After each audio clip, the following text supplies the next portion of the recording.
नमस्कार बंधुरा बेंगली एक्सपोर ले चलो लादाख सीरीज 2024 आरो एक ब्लगे आपनादेर स्वागत। तो आजकेर ब्लगे आसार मेन कारण होच्छे अनेकेरই কোয়ারিজ থাকে লাদাখ ট্রিপের বাজেট কত কিরকম খরচা হতে পারে। অনেকেই কোয়ারিজ করেছে, আমাকে কমেন্ট করেছে।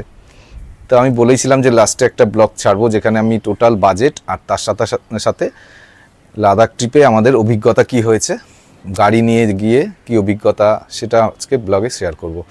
তো ব্লগটা পুরো শেষ পর্যন্ত দেখতে থাকুন। টোটাল লাদাখ ট্রিপের খরচ আমি এখানে বিস্তারিতভাবেই দিয়ে দিব। আপনারা যারা ব্লগটা প্রথম থেকে দেখেছেন তারা নিশ্চয়ই জানবেন যে 1 জুন 2024 আমরা কলকাতা থেকে রওনা হই দুপুর 11:30টার সময়। তো 1 জুন সারাদিন সারা রাত এবং 2 জুন 2 তারিখে জুনের সেকেন্ডে আমরা রাত 9:30টার সময় পানিপথে গিয়ে পৌঁছাই। টানা 1700 কিলোমিটার আমরা দুদিনে জার্নি করেছি। তারপরে সেখান থেকে আমরা 3রা জুন সকালবেলা পানিপথ থেকে রওনা হই। 4 জুন বিকাল 5টা 5:30 নাগাদ আমরা কার্গিলে পৌঁছাই। ওখানেও দুদিন টানা স্ট্রেট চালিয়েছি, ওটা 980 কিলোমিটার মতো ডিস্টেন্স হবে। তারপরে 5 জুন আমরা 5ই জুন কার্গিল থেকে রওনা হই, তারপরে লেতে গিয়ে পৌঁছাই। তারপরে লে থেকে হুন্দারে স্টে করি, হুন্দারে 2 রাত স্টে করি। তারপরে চলে যাই প্যাংগংয়ে 2 রাত স্টে করি, 1 রাত স্টে করি। প্যাংগং থেকে চলে যাই হচ্ছে হানলে থেকে উমলিংলা পাস ঘুরে চলে আসি হচ্ছে সকার লেকের ওখানে স্টে করি 1 রাত।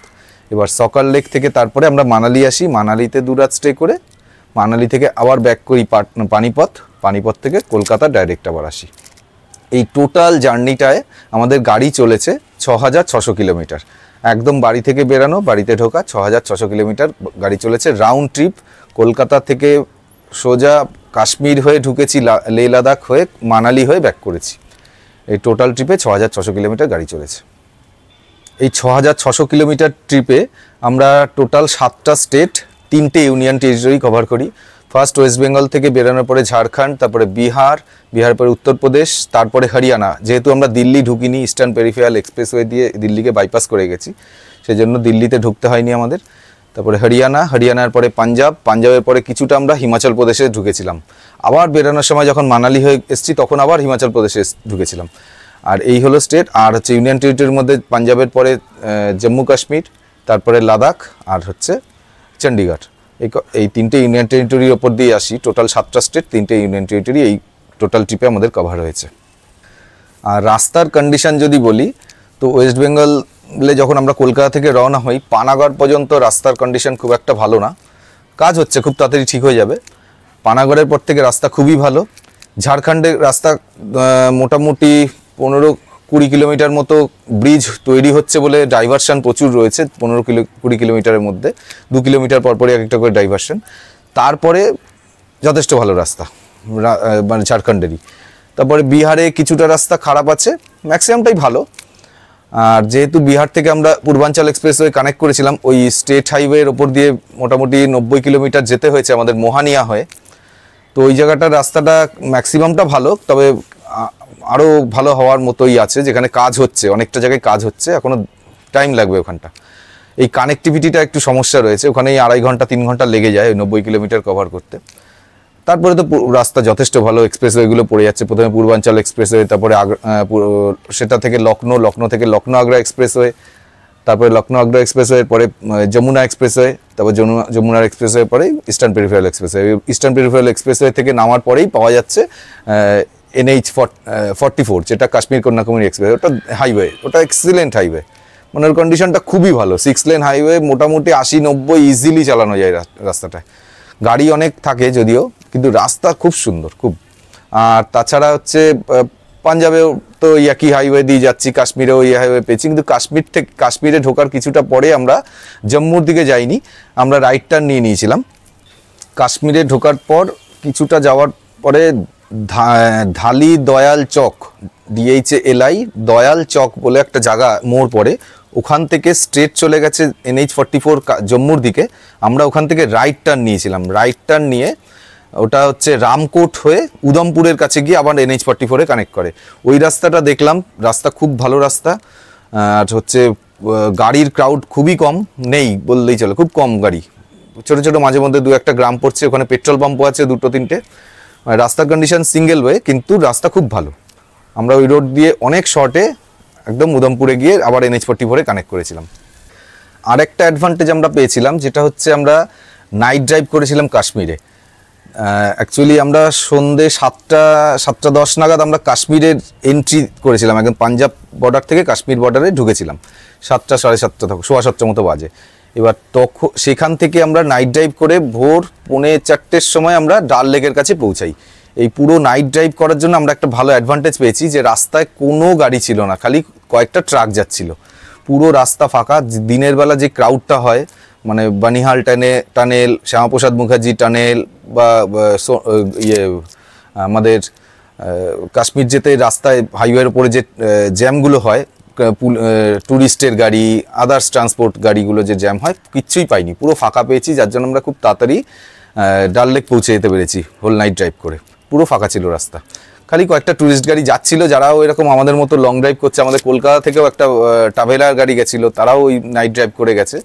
রাস্তা খুব ভালো পেয়েছি, ফাঁকার মধ্যে আমরা কভার করতে পেরেছি কাশ্মীর।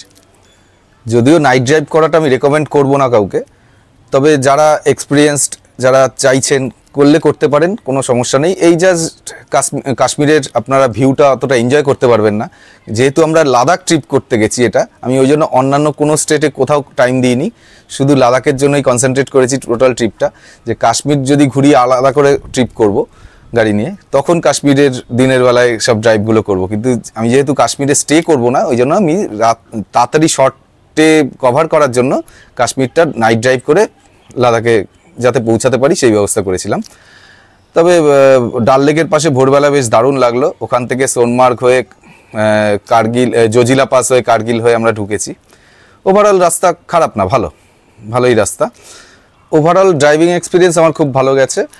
আর থাকার কারোর যদি মনে হয় যে আমি হোটেল বুক করব, কি আগে থেকে বুক করে যাব কি যাব না, এই কনফিউশন থাকে, কোনো দরকার নেই। পুরো হাইওয়ের বিভিন্ন জায়গায়, হাইওয়ের পাশে দারুণ হোটেল রয়েছে, থাকার ব্যবস্থা রয়েছে।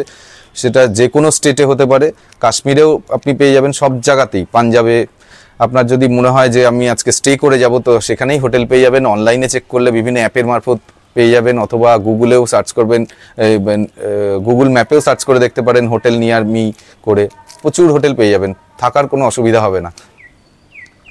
তো যেহেতু আমি আমার মাকে নিয়ে গেছি, মার প্রায় 71 এজ, তো যাওয়ার আগে আমি কিন্তু ডাক্তারের সাথে কনসাল্ট করে গেছিলাম। আপনারাও প্রত্যেকে করে যাবেন নিজেদের, সমস্যা কোনো কিছু হয় কিনা। কিন্তু আমার মার ক্ষেত্রে, মানে মার যেহেতু কোনো মেটাবলিক সমস্যা নেই, সামান্য থাইরয়েড রয়েছে, বাট সুগার প্রেশার এসব নেই, বা লাঙের কোনো সমস্যা নেই।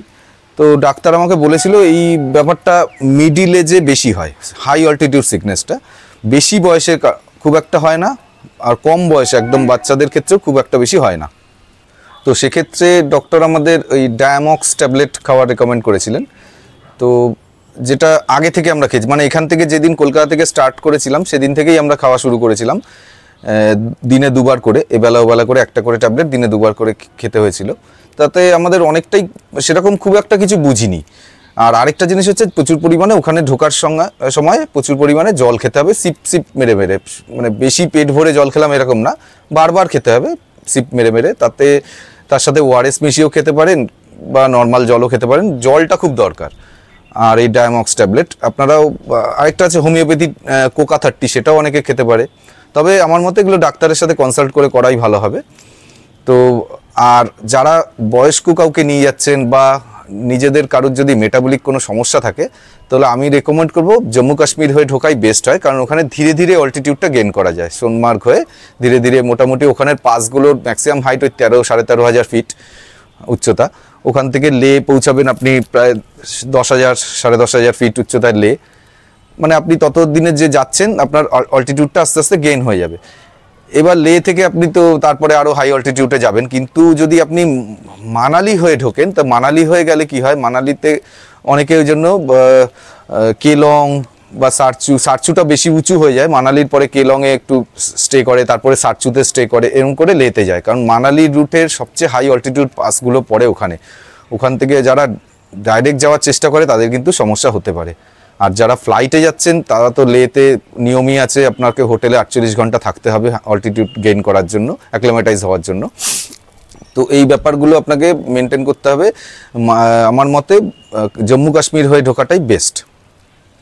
একদিন এক্সট্রা যায়, জম্মু কাশ্মীর হয়ে গেলে একটা দিন একটু বেশি লাগে, মানালি দিয়ে শর্ট রুট হয়, কিন্তু আমার মতে জম্মু কাশ্মীর হয়ে যাওয়াটাই বেস্ট। ফেরার সময় মানালি হয়ে ফিরলেন তাহলে ভালো প্ল্যান হয়। আর রাস্তার কন্ডিশন খারাপ যেখানে পেয়েছি সেটা হচ্ছে ওই আমাদের যখন হুন্দার থেকে প্যাংগং যাচ্ছিলাম সেই জায়গাটায় বেশ অনেকটা জায়গায় খারাপ, মানে ওখানে শিয়ক রিভার বেল্টের ওপর দিয়ে যেতে হচ্ছে, পাথরের ওপর দিয়ে যেতে হবে। আবার দুর্বুকের কাছ থেকে ওখান থেকে রাস্তা খুব ভালো, প্যাংগং বন্ধু, পুরো টারম্যাক রোড। আবার প্যাংগং থেকে যখন আমরা ইয়েতে যাচ্ছি হানলে, তো মাঝে রেজাংলা ওয়ার মেমোরিয়াল পড়ে, তো ওই চুসুল পর্যন্ত রাস্তা ভালো, চুসুলের পর থেকে রেজাংলা ওয়ার মেমোরিয়ালের ওখানে হয়ে হানলের ওই নিয়মা ওই পর্যন্ত রাস্তা খুব খারাপ। তারপরে ওখানে তো আমাদের ভিডিওতে দিয়েছি, আমাদের গাড়ি টো করতে হয়েছে, পুরো মরুভূমির বালির ওপর দিয়ে যেতে হয়, যে যেখান থেকে পারে গেছে, ওখানে কোথায় ফেসে যাবে কেউ বলতে পারে না। তো ওই জায়গাটা খুব সাবধানে যেতে হবে প্রত্যেককে। আর তারপরে নিয়মার পর থেকে রাস্তা খুবই ভালো, তারপরে আর সমস্যা হয়নি খুব একটা আমাদের। তারপরে তো আমরা ওখান থেকে হানলে থেকে সোমরিরির দিকে এসেছিলাম। সোমরিরির ওখানটা, সোমরিরি ঢুকতে 20 কিলোমিটার রাস্তা কাজ হচ্ছে, খুব খারাপ, পাথর পড়ে রয়েছে, খারাপ। আদারওয়াইজ এমনি ওখান থেকে সকাল লেক থেকে মানালি হয়ে আসা রাস্তা মোটামুটি ঠিক আছে। খালি পাসগুলো, মানালি আসতে যে পাসগুলো পড়ে, আমরা তো যেহেতু লে থেকে আসিনি, আমরা মাঝে সকাল লেক থেকে লে মানালি হাইওয়েতে কানেক্ট করেছি, তাই জন্য টাংলাংলা পাসটা পাইনি। ওই রুটের সবচেয়ে উঁচু পাস হচ্ছে টাংলাংলা, ওটা লে থেকে আসলে ওই তাহলে টাংলাংলা পাসটা পাওয়া যেত। তো আমরা এই লাচুংলা, নাকিলা, বারালাচালা 3টে পাস কভার করে মানালি এসেছিলাম। তো পাসগুলোর কাছে রাস্তার কন্ডিশন খুব খারাপ, খুব, মানে পাং থেকে শুরু করে একদম বারালাচালা পাস ক্রস করা পর্যন্ত পুরো রাস্তার কন্ডিশন খুব খারাপ। মানে এত বড় বড় গর্ত, ছোট গাড়ির চাকা ওখানে ঢুকে গিয়ে নিজে গাড়ির তলাটা আটকে যাওয়ার চান্স অনেক বেশি থাকে। ছোট গাড়ির ক্ষেত্রে খুব সমস্যা ওখানে হতে পারে। খুব ভালো ড্রাইভিং স্কিল থাকলে তাহলেই ওখান দিয়ে অবশ্যই তাহলেই যাবেন, নইলে কিন্তু ওখানটা খুব রিস্কি ওই জায়গাটা। রাস্তা আসলে বরফ, ওখানে এত বরফ থাকে, বরফ গলে গলে রাস্তা একদম খারাপ করে দেয়। ওখানে বারবার রাস্তা তৈরি হয়, বারবার খারাপ হয়ে যায় রাস্তা। ওই রোড দিয়ে যত ট্রান্সপোর্টে বড় বড় ট্রাকগুলো ম্যাক্সিমাম ওই রোড দিয়ে যাতায়াত করে, ওর ফলে রাস্তার কন্ডিশন আরও খারাপ হয়ে গেছে ওখানে। আর খাওয়া দাওয়ার ব্যাপারটা এখান থেকে যাওয়া থেকে শুরু করে তো কোনো অভাবই নেই। রাস্তার পাশ দিয়ে, হাইওয়ের পাশ দিয়ে প্রচুর ধাবা, রেস্টুরেন্ট, খাবারের প্রচুর ব্যবস্থা থাকে। কাশ্মীরে প্রচুর জায়গায় আছে। আর হচ্ছে লাদাখেও আপনার খাবার কোনো সমস্যা হবে না। এই জাস্ট একটু কস্টলি তো স্বাভাবিক হবেই, এত দূরে একটা জায়গায় একটা খাওয়া দাওয়ার ব্যাপার একটু কস্টলি। মোটামুটি ওখানে ভেজই ম্যাক্সিমাম পাওয়া যায়, নন ভেজ রেয়ার, খুব রেয়ার, সব ভেজই পাওয়া যাচ্ছে। মোটামুটি 150 টাকা, 120 টাকা, 180 টাকা এরকম থালি পড়বে ওখানে। তা ওই সামান্য ভাত, ডাল, রাজমা চাওয়াল, এই ব্যাস, সেরকম কোনো একটা সবজি যে কোনো একটা, ব্যাস এইটুকুই। আর চাউমিন, মোমো এগুলো পাওয়া যায়। মোমোটা রেয়ার দেখলাম, চাউমিনটা তাও পাওয়া যায়, কিন্তু ওই ভেজ খাওয়া দাওয়ার সমস্যা হবে না। তবে আপনি যেরকম চাইছেন আপনার মতো মনের মতো কাস্টমাইজড করে কোনো ফুড, সেটা হয়তো পাবেন না। কার্গিল বা লে সিটির ভেতরে আপনার খাবারের কোনো সমস্যা হবে না, কারণ ওখানে প্রচুর রেস্টুরেন্ট, ভালো ভালো একদম ব্র্যান্ডেড রেস্টুরেন্ট পেয়ে যাবেন। কিন্তু যখন লে থেকে আপনারা খারদুংলা পাস ক্রস করে হুন্দার, তুর্তুকে গেলেন, অথবা ওখান থেকে প্যাংগং, হানলে, সোমরিরি বা সকার লেক, এই ইন্টেরিয়ার জায়গাগুলোতে কিন্তু অত খাবারের অপশান বা বড় বড় রেস্টুরেন্ট এসব কিছু পাবেন না, ছোটোখাটো পাবেন। আর হোমস্টেতে যেই ধরনের খাবারগুলো থাকে এগুলোই, তবে অসুবিধা খুব একটা হবে না। আর আরেকটা ব্যাপার হচ্ছে, আপনারা ফ্যামিলি নিয়ে প্রত্যেকেই, বয়োজ্যেষ্ঠ যদি কাউ থাকে প্রত্যেককে নিয়েই যেতে পারেন, কোনো সমস্যা হবে না। একটু বেশি উত্তেজিত না হলেই হলো, জোরে হাঁটা, জোরে হাসা, কথা বলা, দৌড়াদৌড়ি, উত্তেজনায় দৌড়ে গিয়ে ছবি তোলা, এই ব্যাপারগুলো না করলেই হলো। অবশ্যই আপনারা যান, মানে এটা একটা লাইফ টাইম অ্যাচিভমেন্ট। লাদাখ মানে আউট অফ দ্য ওয়ার্ল্ড একটা জায়গা মনে হয়, না গেলে বোঝা যায় না। এই ভিডিওর মারফত আপনারা যারা দেখছেন, সামনে গেলে মানে মনে হবে যে কোন জায়গার ছেড়ে কোন জায়গায় ছবি তুলি, মানে পুরোটাই ফটোজেনিক জায়গা, অসম্ভব সুন্দর একটা জায়গা লাদাখ। অবশ্যই ঘুরে আসুন। আর লাদাখে যদি অক্সিজেনের কোনো সমস্যা হয়, আপনারা প্রিকশন হিসেবে অক্সিজেন ক্যান পাওয়া যায় অনলাইনে, আমি লিঙ্ক ডেসক্রিপশনে দিয়ে দেবো। তো ওই ছোটো ছোটো অক্সিজেন ক্যান যেমন এরকম ধরনের রয়েছে, অক্সি 99, এই ধরনের আপনারা ক্যান নিয়ে যেতে পারেন প্রিকশনারি মেজার হিসেবে। মানে অনেকটা সুবিধা হবে যদি অক্সিজেনের সমস্যা হয়। ওখানে যদিও অনেক জায়গাতেই আর্মিদের তরফ থেকে অক্সিজেন পার্লার রয়েছে, কিন্তু ধরুন রুমের মধ্যে হলো, সেক্ষেত্রে আপনি সাথে সাথে এই ধরনের দিয়ে আপনি তখনকার মতো মেকআপ করে নিতে পারবেন। তবে ভালো, অসুবিধা হয় না, এগুলো খুবই ভালো। আর এবার আসছি হচ্ছে লাদাখের টোটাল বাজেট। তো লাদাখের বাজেটটা আমি কয়েকটা ভাগে ভাগ করেছি। মানে ধরুন ফার্স্টে একটা হচ্ছে পেট্রোল, মেন হচ্ছে গাড়ি নিয়ে যেহেতু গেছি পেট্রোল কস্টটাই মেন। সেকেন্ড হচ্ছে টোল, এখান থেকে টোটাল যেতে যে টোল ট্যাক্সটা লেগেছে। আর হচ্ছে তারপরে থার্ড হচ্ছে ফুডিং, টোটাল খাওয়া দাওয়ার কস্ট। তারপরে হোটেল, যে অ্যাকোমোডেশন যা যা জায়গায় ছিলাম সেটা একটা ফোর্থ। আচ্ছা, তারপরে হচ্ছে এন্ট্রি ফি, কোথায় কোথায় আমরা এন্ট্রি ফি লেগেছে বা পার্কিংয়ের চার্জ লেগেছে সেটা আমি এন্ট্রি ফির মধ্যে করে দিয়েছি।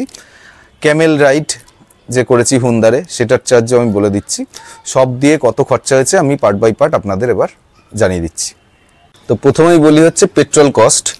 আমার টোটাল গাড়ি 6600 কিলোমিটারে আমার গাড়ির টোটাল পেট্রোল লেগেছে হচ্ছে 380 লিটার। 380 লিটার পেট্রোলের প্রাইস পড়েছে 40,680 টাকা। তো যেহেতু আমি এই ট্রিপে আমি আগে থেকেই রিসার্চ করে রেখেছিলাম ওয়েস্ট বেঙ্গল আর বিহারে পেট্রোলের প্রাইসটা বেশি, সেই জন্য আমি ওয়েস্ট বেঙ্গল থেকে পেট্রোল ভরিনি। যেটুকু গাড়িতে আমার পেট্রোল ছিল ওয়েস্ট বেঙ্গল পার হয়ে গেছে। ঝাড়খণ্ডে গিয়ে আমি প্রথম পেট্রোল ভরেছি, ওখানে পেট্রোল কস্ট অনেক কম, 95 টাকা মতো। তারপরে বিহারেও ভরিনি, ইউপিতে গিয়ে আবার ভরেছি, ইউপিতেও 94 মতো, হরিয়ানাতেও 94, পাঞ্জাবেও কম, কাশ্মীরেও কম। লাদাখে আবার ভ্যারিয়েবল, কোনো জায়গায় 96, কোনো জায়গায় 97, কোনো জায়গায় 103ও রয়েছে। তো এই সব স্টেটগুলোতে আমি পেট্রোল ভরে আমার টোটাল 380 লিটার তেল লেগেছে, 40,680 টাকার পেট্রোল লেগেছে। আর এরপরে আসছি টোল। এবার আরেকটা জিনিস বলে দিই, এই পেট্রোল আমার 380 লিটার পেট্রোলে অ্যাভারেজ তাতে আমার মাইলেজ দিয়েছে 17.5 কিলোমিটার পার লিটার। আমি যা হিসাব করে দেখেছিলাম লাদাখের ক্ষেত্রে, লাদাখে আমার মাইলেজটা অনেক বেশি দিয়েছে, কারণ ওখানে ম্যাক্সিমাম জায়গায় কিন্তু সমতল, আর সমতল জায়গায় টারম্যাক রোড প্রচুর রয়েছে। পুরো ওখানে আমার মাইলেজটা অনেক বেটার পেয়েছি, মানে 19.5 এরকম আমি, মানে 19.5 পরে প্রায় মাইলেজ পেয়েছি। আর এখানে পূর্বাঞ্চল এক্সপ্রেসওয়ে, ইস্টার্ন পেরিফেরাল এক্সপ্রেসওয়ে, এই এক্সপ্রেসওয়েগুলোতে যেহেতু হাই স্পিডি মোটামুটি 100, 110, 120তে আমাকে চালাতে হয়েছে, সেই জন্য কিন্তু পেট্রোলের মানে খরচাটা কিন্তু ওখানে বেশি হয়েছে। যদি আমি 90 কি 80 এরকম অ্যাভারেজে চলতাম, তাহলে আমার পেট্রোল কস্টটা একটু মানে পেট্রোলের ইকোনমিটা আরও বাড়তো, মানে আমি আরও মাইলেজ পেতাম। কিন্তু যেহেতু ওই হাইওয়েগুলোতে এর থেকে বেশি স্পিডে চালাতে হয়, সেই জন্য কিন্তু আমার খরচাটা অনেক বেড়েছে ওখানে মাইলেজের। তো সেই জন্য আমি লাদাখে বেশি পেয়েছিলাম মাইলেজ, 19.5, আর অ্যাভারেজলি পেয়েছি হচ্ছে 17.5। তার মানে আমার এইখানে এসেই আমার পেট্রোল খরচাটা বেশি হয়েছে। এরপর হচ্ছে টোল। টোল কস্ট হয়েছে যাওয়ার সময়, আমি যেহেতু পুরো কাশ্মীর হয়ে ঢুকেছি, টোটাল 4140 টাকা যেতে লেগেছে টোল ট্যাক্স। যে পূর্বাঞ্চল এক্সপ্রেসওয়ে, আগ্রা লক্ষ্ণৌ এক্সপ্রেসওয়ে, এই দুটো, আর হ্যাঁ এই দুটো এক্সপ্রেসওয়েতে কিন্তু 2 টাকা পার কিলোমিটার টোল। আর ইস্টার্ন পেরিফেরাল এক্সপ্রেসওয়ে আর যমুনা এক্সপ্রেসওয়ে, ওখানেও প্রায় 1.5 টাকা 2 টাকার মতোই প্রায় টোল পার কিলোমিটারে।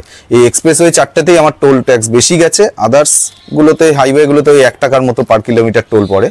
তো যেতে আমার 4140 টাকার টোল গেছে, আর আসতে 3495 টাকার টোল। যেহেতু আমরা পূর্বাঞ্চল এক্সপ্রেসওয়ে পুরোটা কভার করিনি, কিছুটা 150 কিলোমিটার আসার পরে আমরা বেনারসে, অযোধ্যা বেনারস যে রোডটা, ওই রোডের সাথে নিচে মার্জ হয়ে গিয়ে বেনারসে ফিরেছি, সেই জন্য আমরা। আর তাছাড়া হচ্ছে কাশ্মীর দিয়ে কিন্তু অনেকগুলো টোল রয়েছে, মানালি দিয়ে আসলে অত টোল নেই, একটাও পাইনি।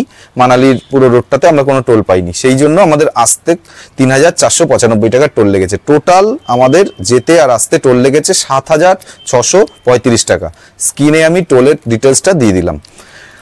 আর এর পাশাপাশি লেগেছে ফুডিং। ফুডে যে খরচাটা হয়েছে আমাদের, আমরা কিন্তু রেশন খাবার দাবার সব নিয়ে গেছিলাম, তাছাড়া ছোট ছোট আইটেম যেগুলো লজেন্স, বিস্কুট, চিপস, এগুলো সবই, চা পাতা, কফি সবই নিয়ে গেছিলাম। তো আমরা ওখানে খেয়েছি, খাওয়ায় আমাদের খরচা হয়েছে বিভিন্ন হোমস্টে বলুন বা রাস্তায় যেতে আসতে যে খরচা হয়েছে 14,565 টাকা হচ্ছে ফুডিংয়ে ওখানে খরচা হয়েছে।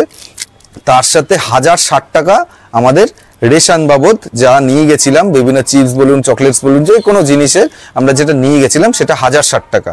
সব দিয়ে 15,625 টাকা আমাদের ফুডিংয়ে খরচা হয়েছে, খাওয়া দাওয়ায়। আর এবারে আসি হচ্ছে হোটেল। হোটেলে আমাদের টোটাল কস্ট গেছে আমাদের 26,900 টাকা।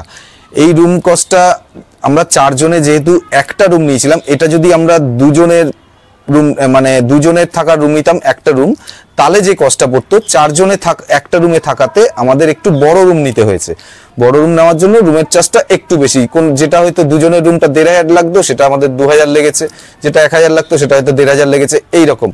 তো আমাদের একটু যেহেতু বড় রুম নিতে হয়েছে, 4 জনে একটা রুমে যা থাকার মতো ব্যবস্থা, সেই জন্য আমাদের রুমের কস্ট একটু বেশি পড়েছে। কিন্তু আমরা সব জায়গাতে একটা করেই রুম নিয়েছি, আর যেখানে রুমে বেডের ব্যবস্থা ছিল না সেখানে ওরা ম্যাট্রেসের ব্যবস্থা করে দিয়েছে, তাতেই আমরা অ্যাডজাস্ট হয়ে গেছে।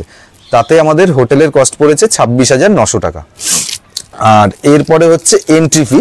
যেমন আমাদের এন্ট্রি ফি বলতে বিভিন্ন জায়গায় পার্কিং, কার্গিল ওয়ার মেমোরিয়াল বা বিভিন্ন মনাস্ট্রিতে ঢুকতে যেটা কার পার্কিং করতে লাগে টাকা, 40 টাকা, কোথাও 50 টাকা, এগুলো লেগেছে। আর হচ্ছে যখন আমরা ডাল লেকের ওখান থেকে সোনমার্গ হয়ে আসি, সে সোনমার্গে ঢুকতে আমাদের 100 টাকা ওখানকার মিউনিসিপ্যালিটি চার্জ নিয়েছে। আবার সোনমার্গের মেন স্পট থেকে যখন বেরাচ্ছি সেখানে আবার 200 টাকা চার্জ নিয়েছে। টোটাল সোনমার্গে আমাদের 300 টাকা মিউনিসিপ্যালিটি চার্জ নিয়েছে। আবার লাদাখে যখন ঢুকি, লাদাখে 100 টাকার মিউনিসিপ্যালিটি চার্জ নিয়েছে। এই 400 টাকা এখানে গেছে, আর বাকি সব পার্কিং চার্জ দিয়ে আমাদের টোটাল পার্কিং এন্ট্রি ফি দিয়ে 1,080 টাকা গেছে, 1080। এই আর ক্যামেল রাইড, হুন্দারে যেটা ক্যামেল রাইড করেছিলাম, ক্যামেল রাইডের চার্জ পড়েছে 2,000 টাকা, পার হেড 500 টাকা করে নিয়েছে। যদি ওটা 490 টাকা করে, ওরা আরো 10 টাকা করে বেশি নিয়েছে, পার হেড 500 টাকা করে নিয়েছে। 4 জনের আমাদের 2,000 টাকা গেছে। এই টোটাল কস্ট যদি আমি হিসাব করি, তাহলে আমাদের টোটাল বাড়ি থেকে বেরানো, বাড়িতে ঢোকা, সব কস্ট মিলিয়ে লাদাখে খরচা হয়েছে 93,919 টাকা। মানে এটাকে রাউন্ড ফিগারে 94,000 ধরেই নিতে পারেন, 94,000। আর এর মধ্যে আরো দুটো জিনিস যেটা কিনা আমার, এটা সবার ক্ষেত্রে কমন না, আমার ক্ষেত্রেই লেগেছে, যেটা শপিং। যেমন মানালিতে এসে আমরা শপিং করেছি, সেক্ষেত্রে শপিং এর 10810 মানে 10,810 টাকার আমি শপিং করেছি। আর আমার 2 জায়গায় পাংচার হয়েছে, সেই পাংচার সারানো, পাংচার কিট দিয়ে পাংচার সারানো, আর যে দুটো নতুন টায়ার কিনতে হয়েছে, এই টায়ারের পেছনে আমার খরচা গেছে টোটাল 14,050 টাকা। এটা তো আমার ক্ষেত্রে, এটা অন্য কারোর ক্ষেত্রে নাও হতে পারে, এতে কম বেশি ভ্যারিয়েবল এটা, সেটা আমি ওই জন্য এখানে আলাদা বললাম। এটা বাদ দিলে আমার লাদাখ ট্রিপের নেট খরচা হয়েছে 93,919 টাকা, মানে 94,000। এটাই আমাদের মেন খরচা হয়েছে। তো এটাই ছিল আমাদের 2024 লে চলো লাদাখ সিরিজের টোটাল অভিজ্ঞতা এবং বাজেট। আপনাদের কেমন লাগলো ব্লগটা অবশ্যই জানাবেন, আর এর বাইরে যদি কোনো কোয়ারিজ থাকে অবশ্যই সেটাও কমেন্ট করে জানাবেন, আমি নিশ্চয়ই অ্যান্সার দেওয়ার চেষ্টা করব। তো এখানেই শেষ করছি। তো সুস্থ থাকুন, ভালো থাকুন, সাথে থাকুন।